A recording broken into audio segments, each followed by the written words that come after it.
Well, hello, club leadership, and several things that I will need to go over with you all. And I'm sorry that we can't do it in person right now.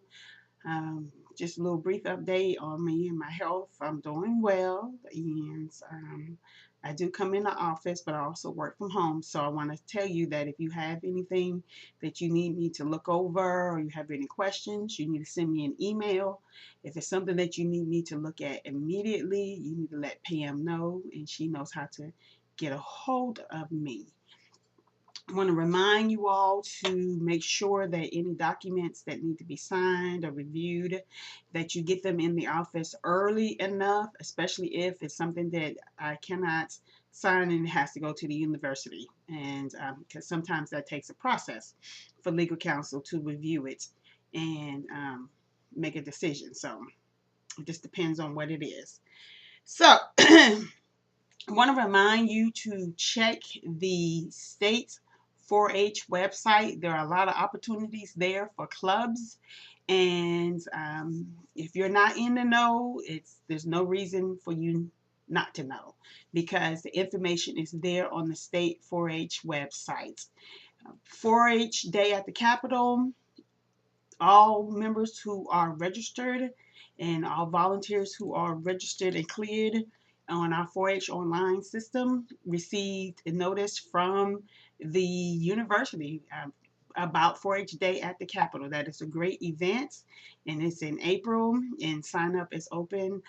And I cannot physically be there at 4-H Day at the Capitol, but I can facilitate the process of making sure that everyone gets registered and those kind of things. I will say that my adults in charge for that day, that I will pay for your registration. So yes, plan to do 4-H Day at the Capitol, but my adults in charge, I will pay for your registration, and to make sure that we have enough adults per ratio, adult ratio for our kids. The other thing I will cover is the parking in the parking garage, and of course you have to turn in your receipts. I have to have those documentations, and I will definitely pay for that as well. So, so 4-H Day at the Capitol. And County Project Achievement Night, also known as County Events, is April the 10th. Thank you, Angie, for being willing to facilitate that event for me. The big thing is that with my compromised immune system, I cannot do groups, I cannot do crowds and those kind of things. And then also, well, most of y'all have been to a workshop with me. You know that I'm very energetic, and that just, if I put in that same amount of energy, just even doing those kind of workshops, I will get tired. I have to learn to teach from a chair. So, April the 10th, 4-H County Project Achievement Night. The registration is sign in is the sign up is the 28th, and that I have posted all of that. Notices have gone out, and just want to share 4-H University is open to senior level 4-Hers, and I will tell you the same policies in place. If the 4-H level 4-H senior does not do a presentation, not photos, not share the fun, a presentation at county events, then I cannot subsidize your, then they can go to 4-H University, they just have to pay their full registration. If the senior does a presentation at county events, then we will do partial registration. I don't know what that amount will be based on how everything goes this year and with my budget. But partial. Of course, if the youth goes to district and advances to state, as long as I have funding, then we will cover that registration fee for them. And but you don't have to. The senior does not have to. Senior level 4-H does not have to do a presentation in order to go to 4-H University. It is an open senior 4-H level event. just know that they will have to fund their own way to 4-H University, formerly known as 4-H Congress. So please keep that in mind.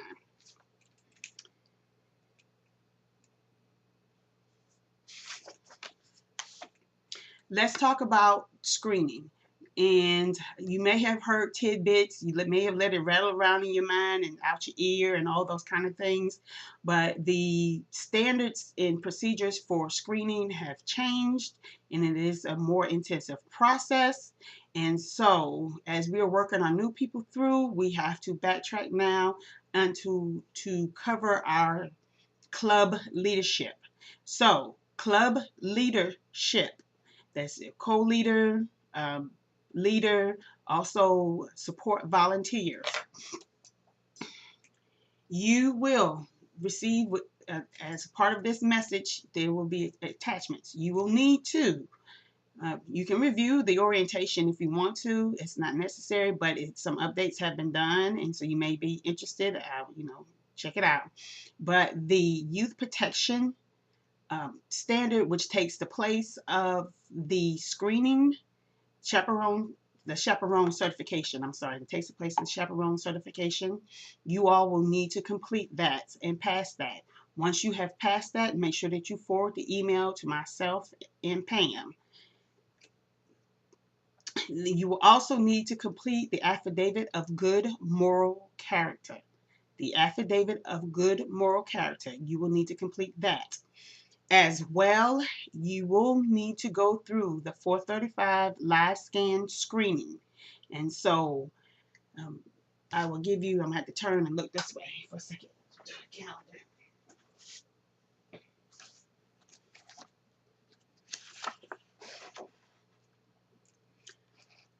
So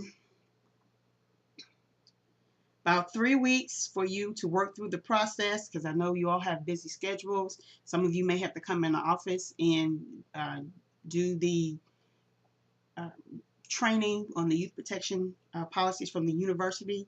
And so we would like everyone to be completed by April the 18th.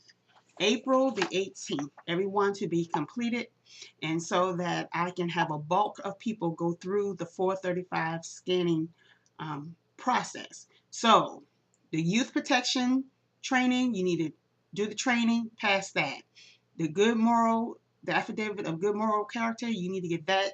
You can get a copy from the office, from Pam, and you need to get that. It's a document that must be notarized, and then you turn that back into our office. And then I will do the process of notifying the university of our bulk of people who will be doing the screening, so that they know to be looking for that. And then I will give you directions on how to complete the screening. You will need a legal ID. That's something that's very important. You will need a legal ID. I will also mention that any youth who are serving as summer camp counselors, whether assisting with day camps or at Cherry Lake, they will have to go through the same screening process as a new volunteer. And so it is intensive. And so just want you all to know that it's, because it is the times that we live in. I know some of you will be transitioning out, and so we will work with you on that. But you still need to complete the youth protection standard training, and you need to do the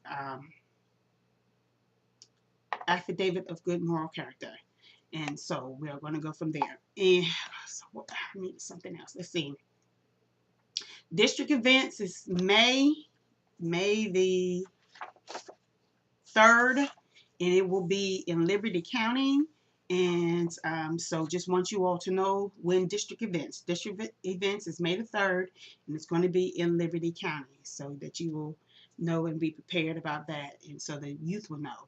If there's a conflict and we have a senior level person, and maybe it's their prom, and they did a presentation and they cannot be there, then we need to set up so that their presentation is videotaped. We do allow that in our district, to submit videotape to presentations. So just want you all to know. Same thing for the April the 10th. If the youth cannot make that date, but they want to do a presentation, they can videotape that presentation for our County Project Achievement Night, also known as County Events.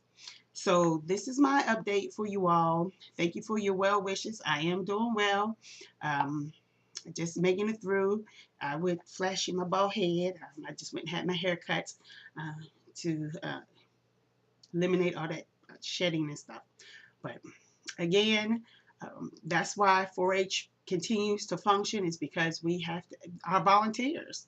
If I had done everything myself, then a lot of things would be shut down. But because we have you all, it allows us to continue on and that we move forward. So we're going to major on the majors for right now, and then we'll tighten up on everything else near the end of the year. But we're going to major on the majors and make sure we get those covered.